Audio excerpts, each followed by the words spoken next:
So this is another mini-sode of Jade and XD. This is some nigga shit that Jade has got me listening to. Mind you, I was listening to this and XD said, you know what? We need to share this with our listeners. So this is what I was doing in my free time. This is Iceberg Slim's Pimp Chapter 1. You can find it on YouTube. Okay. Let's listen. This is apparently this is like a audiobook. Yep. Is that what this is? Okay. Yep. I'm so nervous. A pimp is happy when his whores giggle. He knows they are still asleep. All whores have one thing in common, just like the chumps humping for the white boss. It thrills them when the pimps makes mistakes. They watch and wait for his downfall. A pimp is the loneliest bastard on earth. Yeah. He's got to know his whores. He can't let them know him. That's He's real got to be God all the way. deep. Yeah. Pimp. The story of my life. Iceberg Slim. Read by Carrie Height. Carrie got a job. Yeah. Forward. Forward. Dawn was breaking as the big hog scooted through the streets. My 5 whores were chattering like drunk magpies. Come on, magpies. Think that only a street whore has after a long, busy night. Oh my God. The inside of my nose was raw. It happens when you're a pig for snorting cocaine. Well, Sounds about right, yeah. My nose was on fire, and the stink of those whores and the gangster they were smoking nose seemed was like on invisible fire. knives scraping to the root of my brain. I was in an evil, dangerous mood, despite that pile of scratch crammed into the glove compartment. God damn it, has one of you bitches shit on herself or something? As I flipped the long window toward me. For a long moment, there was silence. Then Rachel, my bottom whore, cracked in a pleasing ass-kissing voice. Daddy, baby, that ain't no shit you smell. We've been turning all night and ain't no bathrooms in those Trix's cars we've been flipping out of. Daddy, we sure been humping for you. And what you smell is our nasty whore asses. I grinned widely, inside, of course. The best pimps keep a steel lid on their emotions, and I was one of the iciest. So I say. And giggles at Rachel's shaky witticism. A pimp is happy when his whores giggle.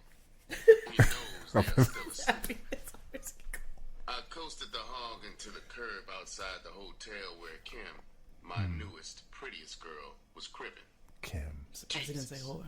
I would be glad to drop the last whore off so I can get to my own hotel to nurse my nose with cocaine and be alone. Damn. Any good pimp is his own best company. His inner life is so rich with cunning and scheming to outthink his whores. This is so As interesting. Kim got out, I said, Good night, baby. Today is Saturday, so I want everybody in the street at noon instead of 7 tonight. Ooh, I said brunch. Not 5 minutes after or 2 minutes after. But at 12 noon sharp, I want you down. Got it, baby? Got it. She didn't answer. Oh. But she did a strange thing. She walked into the street She made and one around cheek the freeze. hog to the window on my side. She stood looking at me for a long moment, her beautiful face tense in the dim dawn. Then in her crisp, New England accent, she said, Are you coming back to my pad this morning? You haven't spent a night with me in a month, so come back, okay? Is that his crisp New England A accent? good pimp doesn't get paid for screwing. He gets his payoff for always having the right thing to say to a whore right on lightning tap. I knew my 4 whores were flapping their ears to get my reaction to this beautiful bitch. A bitch in this stable has to keep his game tight. Whores constantly probe for weakness in a pimp. I fitted a scary mask on my face and said in a low, deadly voice, Bitch, are you insane?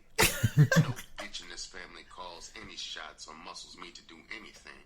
Now take your stinking yellow ass upstairs to a bath and some shut-eye and get in the street at noon like I told Authority. The bitch just stood there, her eyes slitted in anger.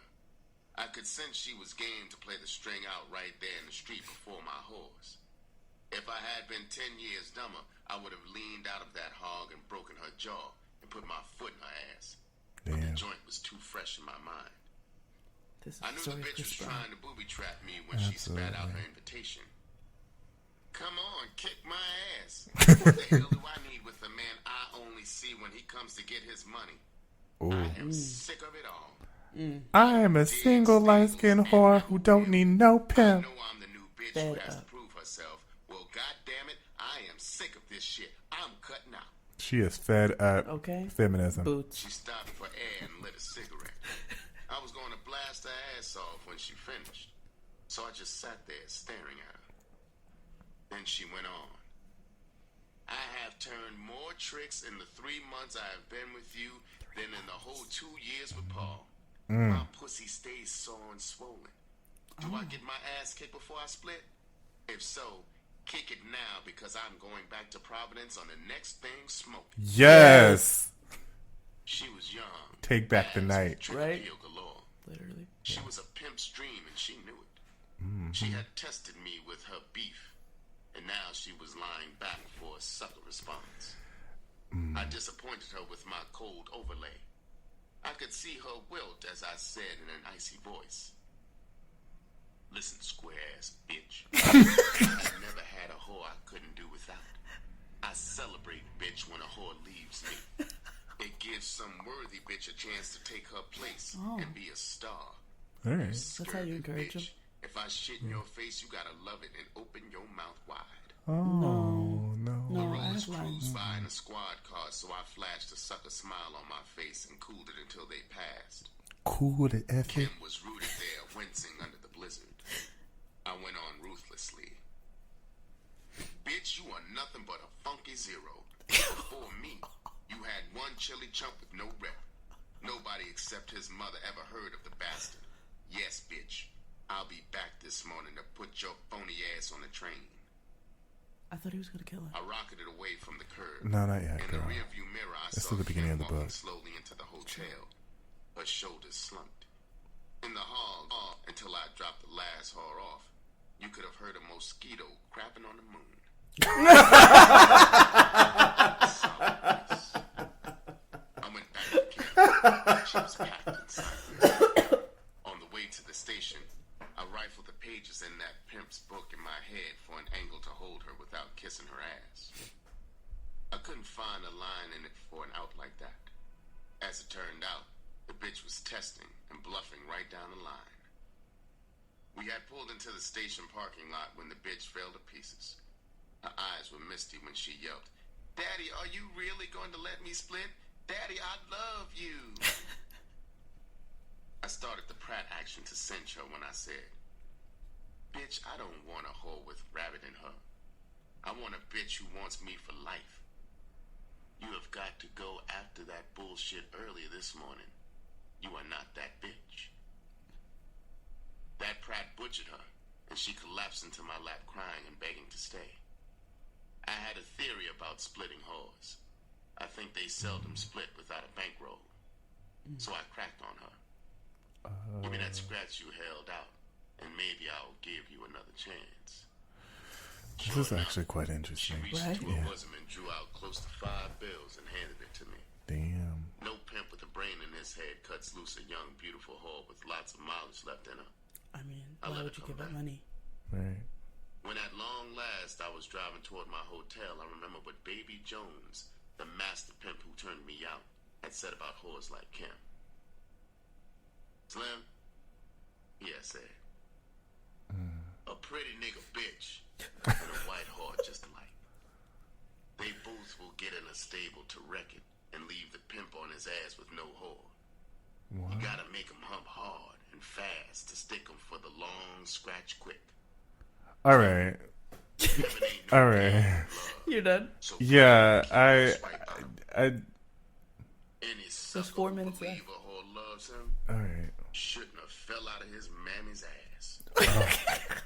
What the My fuck? mind went back to Pepper. Then back even further. and I remember what he had said about the Georgia. Slim, a pimp is really a whore who has reversed the game on whores. So Slim, be as sweet as the scratch, no sweeter, and always stick a whore for a bundle before you sex her. That's real. A whore ain't nothing but a trick to a pimp. Don't let him Georgia you. Always get your money in front, just like a whore. On the elevator riding to my pad, I thought about the first bitch who had Georgia'd me, and how she had flim-flammed me out of my head. Flim-flam. She would be old and gray now. This is like an exploitation, I would black sure exploitation get the film. bitch's unpaid account off my conscience. My faves. Of course. Preface. That was just the forward, and now we get into the preface? Take you, the reader, with me into the secret. Are you fucking serious? We haven't even gotten to the book. We haven't gotten into the rut. They said The chapter 1 account of part. my brutality and cunning as a pimp will fill many of you with revulsion. However, if one intelligent, valuable young man or woman can be saved from the destructive slime, then the displeasure I have given will have been outweighed by that individual's use of his potential in a socially constructive manner. Oh. I regret that it is impossible to recount to you all of my experiences as a pimp. Oh, So okay. fortunately, it would require the combined pages of a half-dozen books. oh. Perhaps my Volumes. remorse for my ghastly life will diminish to fine. the degree that within this one book, I have been allowed to purge myself. Perhaps one day I can win respect as a constructive human being. Most of all, I wish to become a decent example for my children Oh, they always have in children. the grave. By who? Whom? Whom? Chapter 1. Girl. That was a lot just for the forward. Forward. I think we should include Nigga Peace Theater and like play a chapter of that every week. That could just be a mini episode every week. 'Cause We I could. just- These yeah. are the mini-sodes. Yeah, mini-sodes. Iceberg Slim. Nigga Peace Theater. Yeah, Yeah. I'm down. This is what I'm going to call it. Nigga Peace Theater. That's what it is. Yeah. Damn, that's crazy.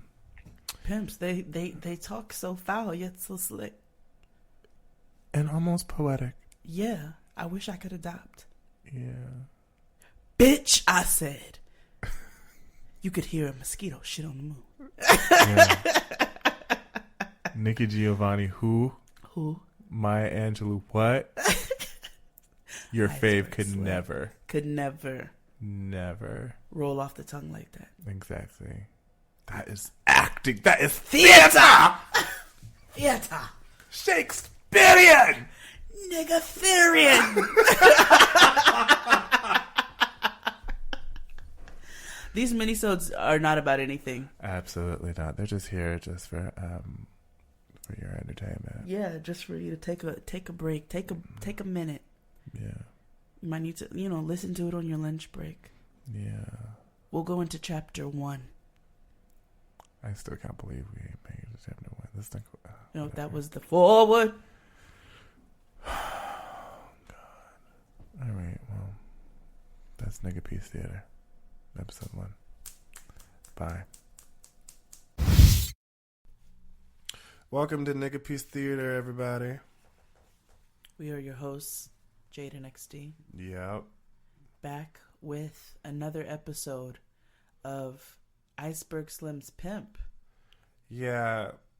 We've learned a couple of interesting facts about Iceberg Slim. Yep. You want to share some with the people? That nigga's real, actually. Yeah. You can just wiki him. Yeah. Yeah. Just do it that way. So, wait, are we? So that means they didn't hear that last part then? Nope. So are we replaying that or not? Nope. Okay. So we're going to jump into, you remember that it ended with the forward? Yeah. And so somehow a chunk is missing Yeah. of the story in the very first part of the story. So we're going to try to piece together who some of these characters are together, all of us. We're just going to continue to listen and then let it go in the order that it is. Yeah. So welcome to Nigga Peace Theater. Yeah. You know I'm not editing any of this out, so. Yeah, I know. Okay. Mistakes and all. Since we got to Chicago, Steve had vanished, and Mama was telling. So maybe we should give them at least what we do know. Okay. So we know that. Give them his real name. I don't have the thing up anymore. Oh, I thought you knew it. No. Okay. So, Iceberg Slim, as a tot, he had a babysitter. Robert Beck. So he had a babysitter. Yeah. And we found out something quite disturbing. Yeah, his babysitter was totally raping him. Mm-hmm. She was essentially making him give her head. Yeah. As a child. Yeah. So he relayed that experience. So now clearly he's going to Chicago. We're gonna. I just realized I have this thing in my kitchen. What? Your bar. Mm-hmm. Yeah. It's a kitchen cart that we made into a bar. Yeah. Anyway, I'm sorry. So yeah, we find out that he's going to Chicago. We'll see what happens from there. Yeah.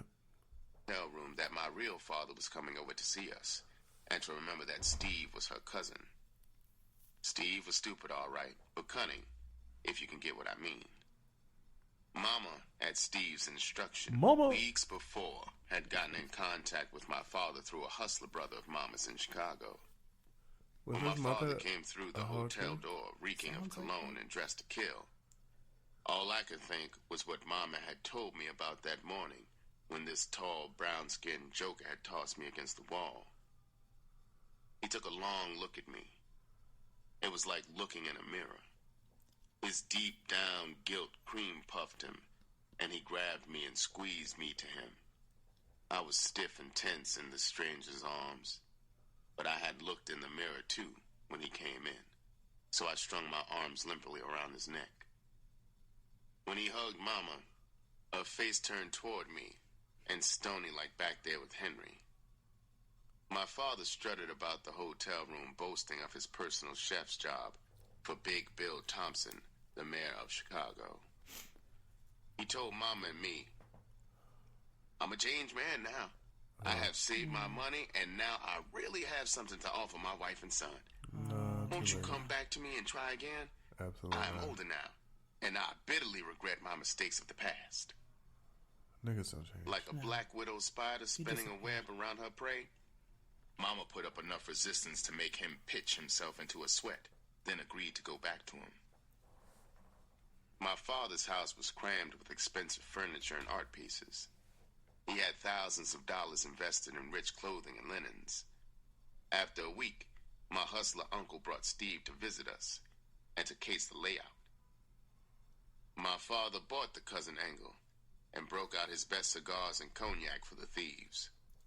It was another week before they took him off. Remember, at the time I had no idea as to what really was going to happen. I would learn the shocking truth only after we got to Milwaukee. On that early evening when it happened, Mama was jittery as we prepared to visit some close white friends of my father. I had a wonderful time getting acquainted with the host's children, who were around my age. Too soon it was time to go home. In my lifetime, I have seen many degrees of shock and surprise on the human face. Mm-hmm. I have never seen on any face the traumatic disbelief and shock on my father's face when he unlocked the door and stepped into his completely empty house. His lips flapped mutely. He couldn't speak. Everything was gone. All the furniture and drapery, everything from the percolator to the pictures on the wall, even my mama's belongings. Mama stood there in the empty house clinging to him, comforting him, sobbing with real tears flowing down her cheeks. Damn. I guess she was crying in joy because the cross had come off so beautifully. Mama missed her calling. She should have been a film actress. With only a bit part, an Oscar season would have been a lead pipe cinch for her. She set that nigga up. Mama told my father we would go to Indianapolis to friends until he could put another nest together. Oh, when we got to Milwaukee by cousin. train 90 miles away, Steve had rented a house. Every square inch of that house was filled with my father's things. Holy shit. Those lovely things did us little good and brought no happiness. Steve, with his mania for craps, within weeks had sold everything, piece by piece, and lost it across the craps table. So might as well just have... Mama worked long hours as a cook, and Steve and I were alone quite often. At these times, he would say, "You little motherfucker, you. I'm going to beat your motherfucking ass. I am telling you, if you don't run away, I am going to kill you." Steve is Snoop and Baby Boy. He was just so cruel to me. Oh, yeah. My mother had brought me a little baby cat. I loved that kitten, and this man hated animals. One day, the cat, being a baby cat, did his business on the kitchen floor. Steve said, "Where is that little motherfucker?" Ooh, he was The evil. little kitten had hidden under the sofa. He grabbed that kitten the cat and was took it afraid of him. downstairs where there was a concrete wall. He grabbed it by the heels. I was standing. We lived on the second floor, looking down at him. He took the kitten and beat its brains out against that my wall. God. Yes, General I Sos. remember there was a park behind our house, concrete covered. There was some concrete steps. Lunch special, I sat girl. there and I cried until I Terrible. puked. All the while I kept saying like a lick. Pow chicken. "I hate mama. I hate mama. I hate mama." And "I hate Steve. I hate Steve. I hate him. I hate him." Where's all the In the rude? tortured years, she would suffer her guilt. Hey, She had made that terrible decision on that long ago weekend. I know my lousy old man deserved what happened to his goods. I know Mama got her revenge, and it was sweet, I am sure. But it was bitter for a kid like me to know that Mama was part of it. Perhaps if Mama had kept that burglary cross a secret from me, in some tiny way, I might have been stronger to fight off that pimpin' disease. I don't know. But somehow after that cross, Pimpin' Mama disease. just didn't seem like the You same get a check honest, for sweet that? Mama that I had prayed in church with back in Rockford. I went to her grave the other day, and I told her for the 100th time since her death, "Mama, it wasn't really your fault. You were a dumb country girl. You didn't understand. Oh, God. I was your first and only child. You couldn't have known how important Henry was to me." I choked up, stopped talking to her beneath the silent sod, and thought about Henry lying rotten, forgotten in Come on, his grave. silent sod. You better And write. through my tight throat, I said to Mama, "To you, he was ugly. Yeah. But Mama, I swear to heaven, he was so beautiful to me. I loved him, Mama. I needed him. I wish you could have seen beyond his ugly black face and loved him a little and stayed with him. No, it's really hard to love an Mama, we ugly could have been nigga. it happy. really is. Our lives would have been different. But I don't blame you. You can't stay with ugly niggas. Mama, I like that. love you." I had an ugly boyfriend in high I school. paused, named looking Chris. up at the sky. Hope she was up We there all have ugly could niggas. hear me. Yeah. And then I went on. "I just wish you were alive now. You would be so proud of me. I am not a lawyer as you always wanted me to be. Far from. But Mama, you have 2 beautiful grandchildren and another on the way. And a fine daughter-in-law who looks a lot like you when you Niggas were young. always be like, my parents will be proud of me. Like, no. No, they wouldn't Grave actually. next to her had you, visitors. you run the and block. an old man with a bright-eyed girl about 10. I stopped my bragging until the pair walked away. And then I said, "Mama, I haven't shot any H in 10 years. I haven't had a hoe in 5 years. I have Heron. squared up Oh, got to it. work every day. How about it, Mama? Iceberg Slim, a square. You wouldn't believe it, Mama. I wear $50 suits right off the rack, and my car is 10 years old. You gotta believe it now, Mama. Goodbye, Mama. See you Christmas. And remember, I'll always love you." When I walked away from her grave, I thought, Really endearing. I don't know. Maybe that prison head shrinker was right when he told me I had become a pimp because of my unconscious hatred for my mother. Wow. I know one damn Wow. thing. I can't help crying at her grave almost as if I was crying because I did so much to put her there. Maybe the hidden hate that I can't feel wants me to laugh that she's down there in the earth.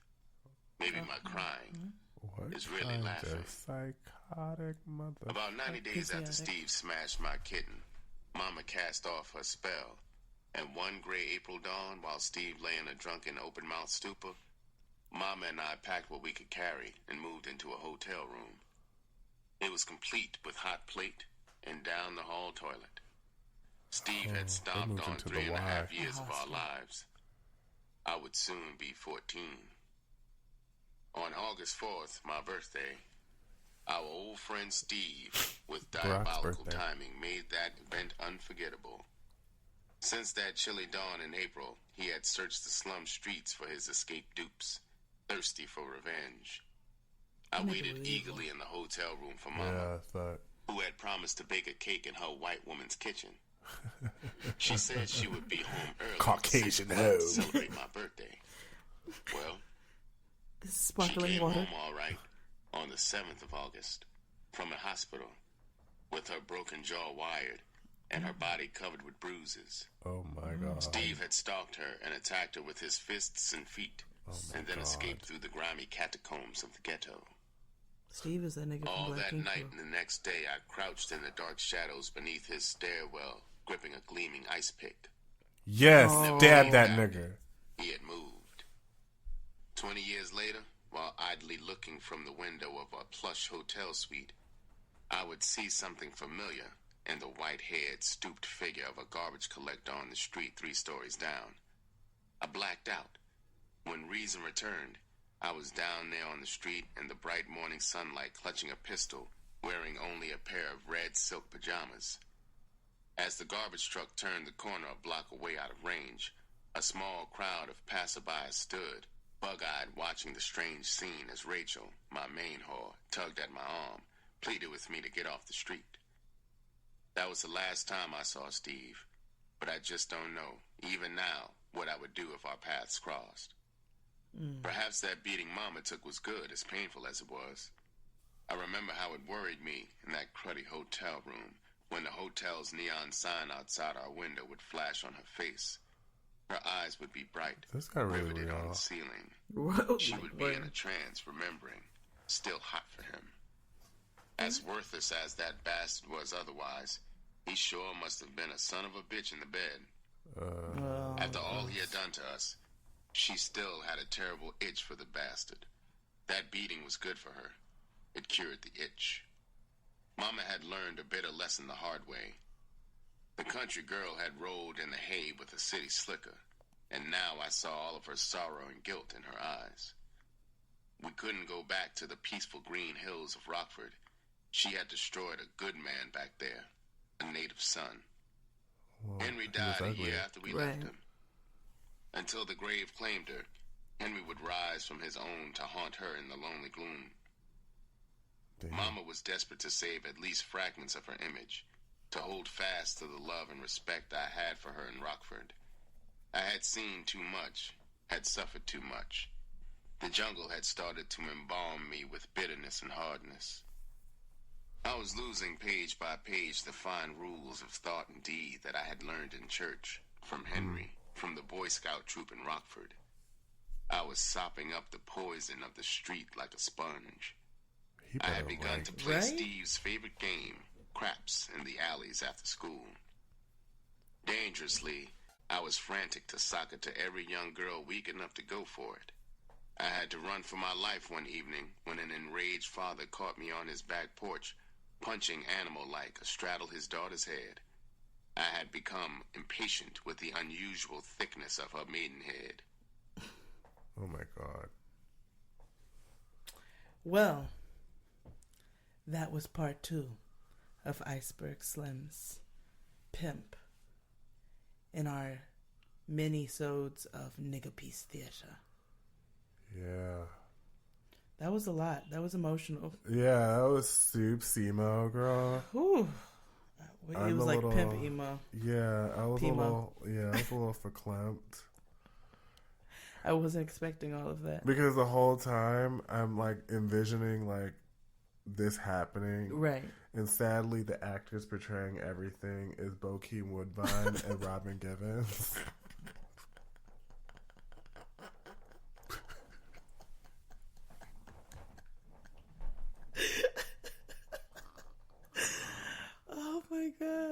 Yeah. And then the little boy is let me see, who is it? It's the little boy from Soul Food. Yep. Lamad. Yep. Yep. Lil Mod is Little Iceberg Slim. Yep. Watching all of this. Yep. So there you go. Faces to the names. Anywho, thanks for listening. We'll be back next week with more Nigga Peace Theater. Dun dun. Bye. Welcome back to another episode of Nigga Peace Theater. Theater. Over here at Jada XD. We are we're switching gears. We're going to leave our pimp story alone. Because Yeah. it wasn't working. It wasn't working. So we're going to jump ship and we are going to do Dirty Rotten Liar, The Misadventures of Mink LaRue. So I want to give you guys a backstory. So what can go wrong when con mommy Mink LaRue joins forces with her slick-tongued lookalike Dynasty Jenkins to run a $300,000 hustle on the super-rich Dominion oil family? With the conniving Philadelphia stripper Dynasty seeking to dip her fingers in the same pot of gold, Mink knows she has to play her hand right and hustle at the very top of her grind. But when Mink is suddenly called back home to be at the bedside of her sick mother, she is forced to leave Dynasty alone at the mission to work a solo scam on the Dominions and possibly claim the entire jackpot for herself. Will Dynasty lie her way into the hearts of the Dominions and be declared a rightful heir to the vast family fortune? Or will fate throw a cruel twist in the game and get both ghetto princesses kicked out of the mansion and left on the curb dead broke? So we're going to explore this. Find out tonight on Nigga Peace Theater. On Nigga Peace Theater.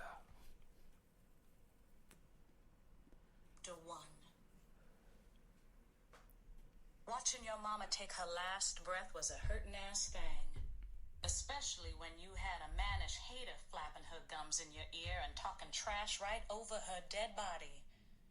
It all happened so fast. 1 minute, I was chilling down in Texas trying to pull off the flim-flam of a lifetime with Uncle Suge, Bunny, and a skanky chicken head from Philly named Dynasty. And the next thing I knew, Bunny's brother Peaches was on the phone telling me my mama was about to die. The nursing home called and said your mama had a stroke. Oh, hell. Peaches had said, Always. I'm sorry, sweetie, but they don't think she's gonna make it. Damn. With those words swirling around in my head, I busted straight up in the Dominion mansion and lied my ass off. I told them rich fools that my boss had just caught a stray bullet in a kick-door robbery, and then I hopped my ass on the first thing smoking back to New York City to see about my sick mama. I made it up to the hospital just in time to catch the last few minutes of Jude Jackson's life, and I almost blacked out from grief as I stood beside her bed feeling helpless as hell as Mama pursed her twisted lips and reached out to me with her crooked hands like she was trying to tell me her deepest, darkest secret.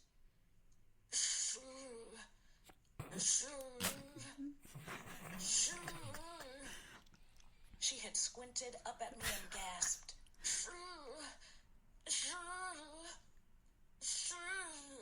Get it out. Right? I tried my best to make out what she was trying to say, but Mama died before she could spit it out.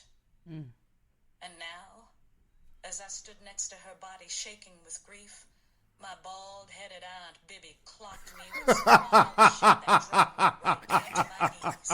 I was not There was two of y'all, you know. Somewhere out there in the world, you got yourself a sister, Mink, 'cause you was a twin. Oh, bitch. My head jerked up in surprise as I squatted down with my ass touching the floor. What? Come again? Prison You squat. heard me. Aunt Bibby snapped. Ain't nobody Bald-headed stunned. at Bibby. Your mama should have been woman enough to tell you the truth straight from the jump. You Dirty bitch. I spit real softly as tears ran from On my her eyes. deathbed? Right. Mama's spirit hadn't even left the room yet, and this box-shaped bitch I was was like, she already ain't even hating. cold. This box-shaped How bitch the was hell already you sound hating. talking bad about my mama? How the hell I said it? My aunt put her hands on her stud hips and stared me down. She was grinning with a killer look, but I could tell she wasn't really trying to cut me with no slick talk the way she was known for doing bitches out on the street. Oh, she was You're a twin, Mink. Yeah. You can believe it, baby, because it's true. yeah. She was a bull. I wiped my eyes and then smirked at her Kim real Wallace? shitty-like. Uh-huh. Bull dagger is such a fucked up term. It's so funny. When people say it, I'm like, you really say that? Right. What is that? Bull dagger. See there? I told her. You need to stop shooting that dog for things. Because with all that bullshit you talking, you must be high. Ain't probably nobody getting high, she was. and ain't nobody bullshitting neither, Mink. My brother Mo had 2 daughters, baby. And like I said, you got a twin. Okay. I stared down at my mother's still body. Me? A twin? That Yes, shit 2 was year olds. impossible. Yeah. Mink Jenkins. But then, Or something. Why wouldn't she have a... nasty. That gutter snipe's name exploded in my brain and my heart skipped about 5 beats. I looked at Aunt Bibi again and all of a sudden, the room got She real couldn't hot, tell that her twin and my was this head bitch that she started didn't like. buzzing. I couldn't hardly get no air in my Dynasty. lungs. I tried to say something, but it felt like glass splinters was sticking me all in my throat. All I could think was, what if that Philly heifer was my goddamn sister? That girl has my face. I could feel the possibility of it all down in my bones, but I damn sure didn't want to believe it. That trifling trick could actually be my fucking sister. Yeah. I shook my head and slung snot everywhere. No. You's a liar, Aunt Bibi, I moaned as I keeled forward and hit my knees, I ready thought she to was deny from New that York. shit Why with my does she last sound breath. like You an ain't ancestor? nothing but a big ass bald-headed liar. I thought she was going to say bull dagger. Barked in her jailhouse voice. Why Bull don't dagger, you bull dagger, stand bull dagger. up and face the truth for once in your life? Like an Oprah. Everybody You're a in bull this world is not their dagger. But the biggest liar of us all, Aunt Bibi pointed down at the body in the bed, was your mama. She is dead. And not cold. Like she just died. Like 3 seconds ago. Her eyes flashed and Aunt Bibi crossed her muscled-up sailor-looking arms over her tatted-up titties and I done said what the fuck I had to say, and I ain't taking none of it back neither. I stared at her mannish ass with my nostrils flaring like a racehorse. I wanted to bite that bitch. I wanted to shove my fist down her throat and make her choke on her lion-ass tongue. Oh my god. Instead, I stayed right there, crouched down on my knees as my aunt continued to lay the cold, naked truth on me. Now, don't get me wrong, Aunt Bibi said quietly. I loved me some Jude, but that heifer didn't have a truth bone in her whole damn body. Why you think she drove her car into that goddamn river with you sitting right there in the front seat next to her, Mink? Oh, so June, Why you think stupid? real name is Vicious. Brandy. Not even the biggest, raggediest, black-hearted trash-ass mama does no crazy shit like that. Damn. I grilled Aunt Bibi through a watery haze of tears. June is right there. Right there. Oh, for true, I was Laying. about to Yeah. clock this big beefy bitch. Mourn her. Just wear her ass out for Big calling beefy my dead mama out of her name. Yeah, she's dead. Mourn her. But before I could come up off my knees, Aunt Bibi nailed me with another gut shot when she opened her big mouth and said, and while you're bullshitting, Jude didn't even give birth to y'all right here in Harlem Hospital like she said, neither. Is that why you sound like you're from Mississippi? I squeaked. How you know? How the hell Well, you know if they were, something if they like that? weren't born, 'Cause Jude told me, Aunt Bibi barked. they would have died And if they then were she born in Harlem glanced Hospital. over at That's my why. scandalous ass People welfare die. queen grandmother, Just like who Brooklyn. sat in the corner styling Woodhull. her stolen Gucci gear with her long, pretty legs crossed all proper. Wait, but Tell her, Mama. Tell Mink the goddamn truth. She's dead. right. My grandmother wagged her leg and nodded. She twisted up her lips like she was still 25 and fine and said, Baby's telling it right, Mink. You got a twin sister, baby. You was about 3 years old when Jude first brought you around here. She told everybody she went down south and had twins and put one up for adoption. So, I guess you do got yourself a sister out there somewhere in the world, baby. I just wish Jude would have told you how to find her before she drove off in all that cold water and fucked herself up. What? Cold water. Cold water. Cold water. I was freezing inside. Coldest water ever. Yeah. All the way down to my trembling Niggas love bones. water. All I wanted to do Water. was go somewhere where I Fucking could your get bitch like warm water. and block out the Fucking pain turn around and savage. the noise. Shit, I But fucking no your matter daughter. how hard I egged her, my best friend Bunny Baines just That bitch like wouldn't a leave dyke. me the That hell bitch alone. like a dyke. Instead of Like a Floss dyke. and Fly and Fancy in a big mansion down in Dallas, Texas, me and Bunny were right back home in the gritty town of Harlem. I was laying Harlem is not a town. in her At bedroom all. with my It is face a turned neighborhood. toward the wall and my eyelids squeezed tight. I was sniffling into a boogered up snot rag I had pressed up against my stuffy nose, and the top of my head was banging like a drum.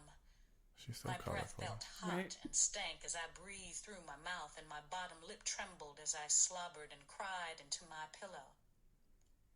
Come on now, Mink, Bunny begged me for the 2 millionth time. You gots to get up out of this bed, boo. You gotta get your ass up. She sounds like Mary Jane's I mother. shrugged her off, wishing she Sugar would just free. leave me the hell alone. Bunny was barking about how I needed to get my shit together and get back on my game, Well, but I kept trying to tell her I didn't have no fight left in me. It was gone. All the grime, all the hustle, and every drop of my love for the con game, poof, it was all gone. Madam Mink, Peaches jumped in with his deep baritone voice. Me and Bunny know what you going through right now, baby. Do do you? But the game is going to be starting in an hour, darling. Now I'm going to need you to get up out that bed and get yourself dressed, sugar, and ready to roll. Sure, no problem. I laid there and egged the hell out of Peaches, too. Damn. Shoot. I wasn't thinking about him, and I wasn't thinking about Bunny, and I damn sure wasn't thinking about going to Mama's funeral, neither. Bunny sighed real loud, then crawled underneath my blanket and snuggled up behind me like she used to do when we was kids.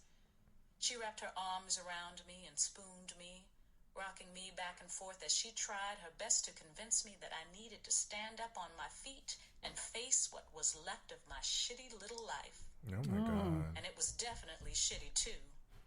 Just when I thought I was at the top of my game and everything flowing through my hood was damn good, I'd been blasted with a major shot to the gut that took my feet out from under me and sat me right down on my plump apple ass. Very All good. right. The whole damn week, She Nick, thinks a lot of Bunny herself. said Yeah. from behind me. And girlfriend, you ain't put enough food in your stomach to feed a fly. You ain't combed your They hair are or in brushed your teeth. Harlem. Why She are backed they off me a like little on a bit. porch? And you ain't On a took a rocking damn chair bath with a Yeah. fan. either. Yeah. With I fireflies. still didn't say shit. I just laid there in egg mode. Why'd she I keep don't know saying why that? you be Egg listening mode. to that old crazy ass Bibby anyway. Like how old is Peaches she? jumped back in with a whole lot of bass in his voice The this grandma's time. still alive. Right. Jude was Well, your in mama. this case, her And no grandmother matter might what be like the hell 45. she did or how she did it, she was still your mama. Jude was a liar. I screamed into my Her pillow. mother might have been My 30. whole chest ached She for might be Mama's 15. lies and her low-down betrayal. Like, completely. She was a goddamn liar. Yeah, she was. Peaches said agreeably, and even without looking at him, I could tell his lips was twisted. Yeah, that's Well, right. twist the lips here. She was a liar. So many. But so are you, Madam Mink.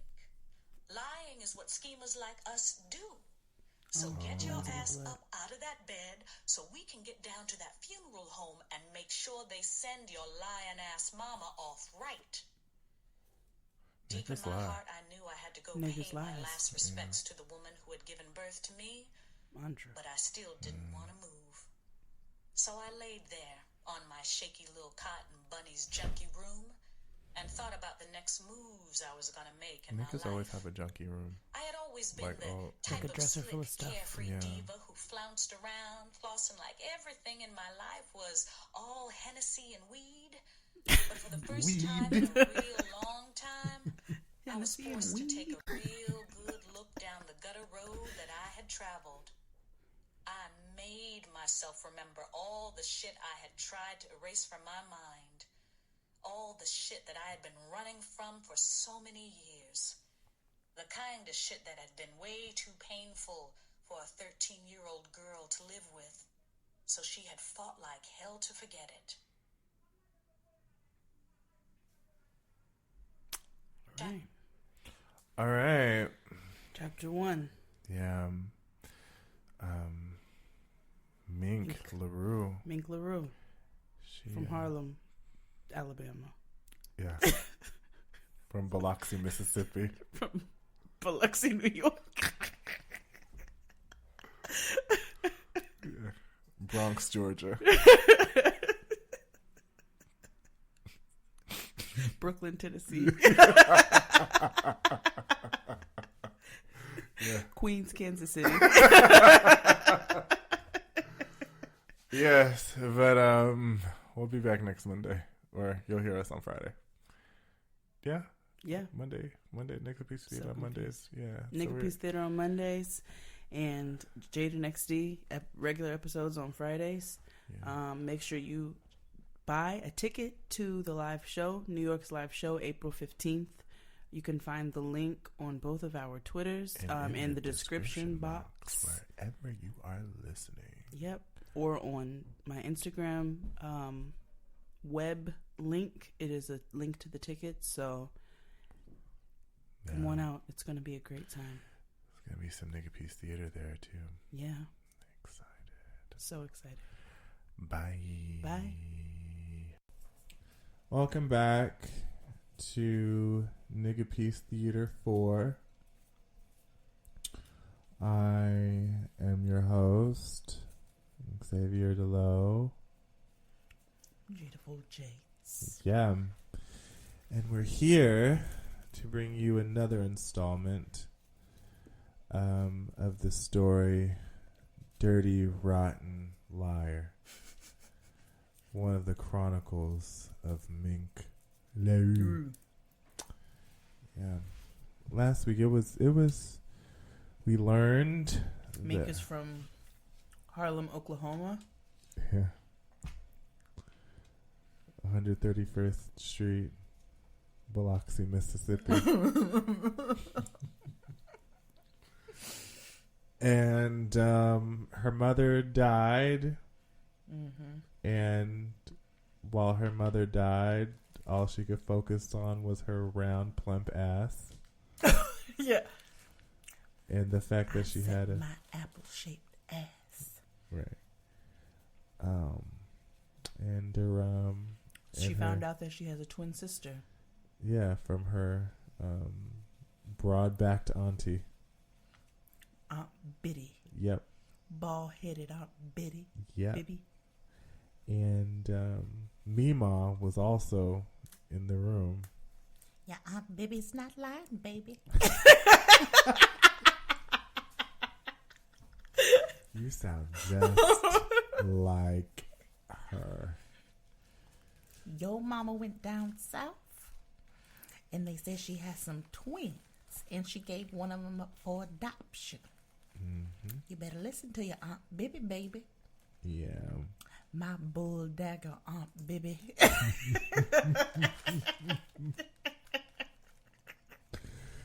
That word will never get old. No, never. It won't. No.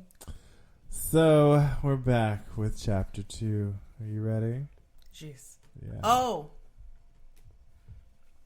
I met a listener You did? in the bar. Okay. only slightly remembered because Jen. You was faded. Boots. And she said to let you know that she loves you. Oh, hey. Meant to tell you that. Oh, hola, como estes? Here we go. To 2. My daddy was a woman killer. Oh, He was a big-time that's how street we slanger start. they called Big Mo LaRue. He was tricky and underhanded, and that's why the hustling game ran so thick in my blood. He was second in command to one of the top drug kingpins in Harlem, but he also gambled, pimped hoes, and ran game anywhere and anyhow he could. Press pause. Mo came... Have you ever heard of a rapper named Big Mo from Houston? Yes. He sang a song called Purple Stuff. Yes, yes, yes. And he is featured on one of the longest screw freestyles of all time. Mm-hmm.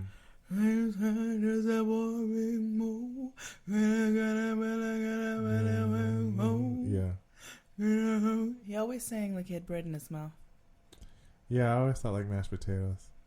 I'm just had to get that off my spirit. Okay. Play. from a real big family.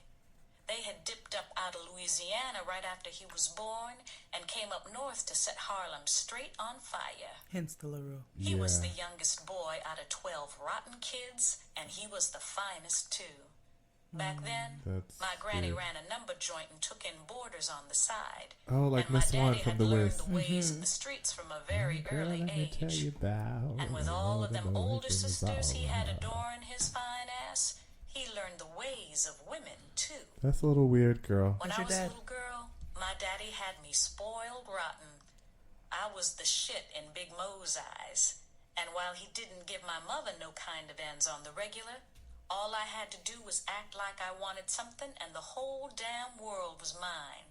Well, as long as the child. It was never no secret that my Absolutely. daddy no kept a future. string of bitches munching on his jock. Oh. And right after my mother died, Aunt Bibby laid a hush-hush story on me that everybody in She my died family one had chapter kept on ago. the low. Yes. Aunt Still not Bibby cool. said my daddy used to be married to some fine, crazy chick named Valentina who got pregnant by him and then She ran sounds off and light-skinned. Puerto disappeared Rican. on his ass. She said Tina Dominican. knew Daddy was in the hustling life when she met him, Puerto but Big Rican. Mo had promised her he was going to I quit was all the that street dick life. slanging and cut all his other bitches loose.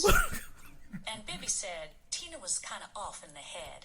All that drinking and partying Daddy was doing, not to mention the buku chasers out on the streets just a throwing that ass on him left and right, just wore her out.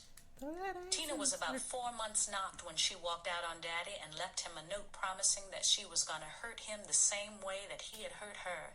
And if you let Granny and Aunt Bibby tell it, that's exactly what When a went down. woman's fed up. Tina had her baby and signed it over to the state. And then she took her crazy ass up on the roof of her building and jumped right off the ledge. Oh. By the time Daddy found out about all that, their baby was long gone somewhere deep in the system. And for a hustler who was so big on the streets and wild with his game, the loss of his only child had cut Mo real deep. And he never again let another chick get too close to him after that. Yeah. And then, Mama busted up on the scene. Finer than fine and acting just like Tina. Crazy as hell over Mo. Granny and them couldn't stand her because they claimed she drank a lot and was always whining about something. My aunts swore Mama wasn't nothing but a jump-off to Big Mo, and they said she knew from the gate what kind of player my daddy was. Well. But that Yeah, didn't I stop her from getting strung out on Big Mo's sweet-ass game, though. It happens, girl. By this time, Baby, Daddy make was us selling mad dope and tricking off more bitches than ever before, and even though Mama was real cute in the face and had a stacked killer body, she was just another complaining-ass chick to Big Mo. They fought like cats and dogs, mostly about him staying out till all times of the night and running the streets and tricking off he loot was on his working. other hoes. It's like an episode It of Love didn't and take Hip-Hop. long for my daddy to get He's Kurt tired of Frost. all that clingy shit. They said he's fine. He cut Jude loose and Kurt moved on Frost to looks the like a next knee. fine bitch and never looked back. Or Mama was scrotum. so broke down behind him leaving her that she pulled up out of Harlem for a little while And when she came back a few years later, He does she look had like a something dog. from my daddy that none of his other bitches had ever been able to give him, no matter how hard they rode his dick. Oh, She so had descriptive. me. According to Granny, I She was sounds so 3 when resentful. Mama The brought fact me that she back was to born. Harlem, and I was the spitting image of Mo LaRue. Granny said I was such a pretty baby that he ate my ass up on sight, and he Oh, wouldn't I let thought that nobody was else going to touch go me or even so hold me. differently. Over the years, there wasn't nothing I couldn't get my daddy to do for me, and there were plenty of times when the only way Mama could make him come around the house was to send me up on Lenox Avenue to get him from one of his spots and bring him home.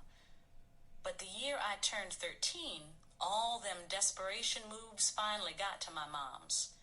I was starting to smell my own ass by then, and I didn't have We time know. to be running behind my daddy, trying to drag him away from none of his other bitches. Shit.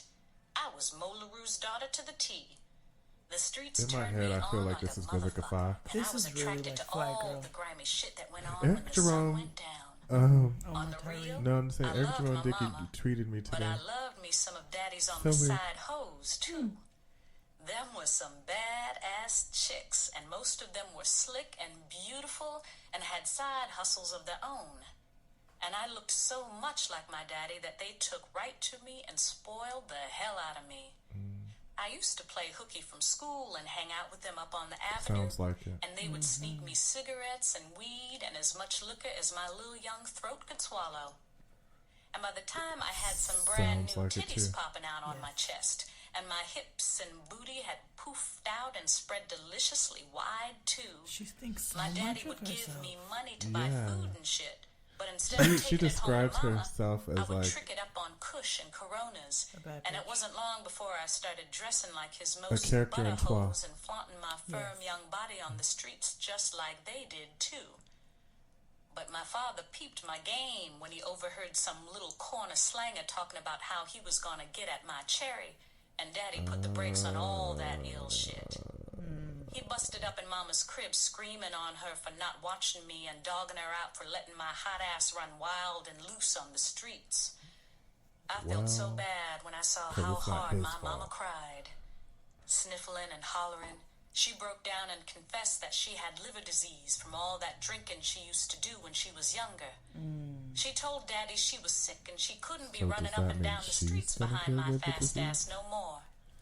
Mama got on her knees and pressed her face to Big Mo's shiny shoes, hugging his ankles as she begged my daddy to come back home so they could get back together and raise me together as a real family.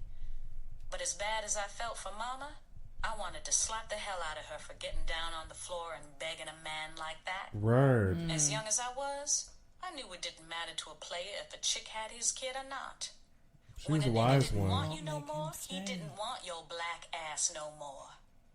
I was only 13 years old, but I knew damn well that Mo LaRue was never coming back home. Yeah, And I baby, would make him never stay. forget the look on my daddy's face when he told Mama that.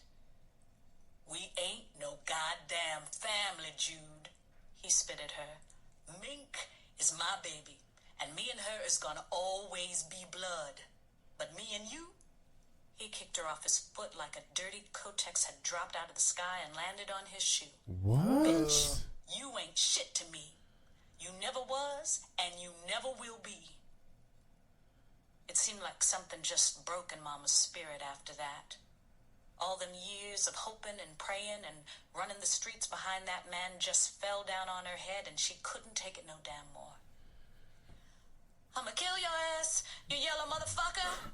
Mama rolled over on the floor and screamed as Daddy Of kissed course me he and then was. headed That's toward why the he front acted door. this way.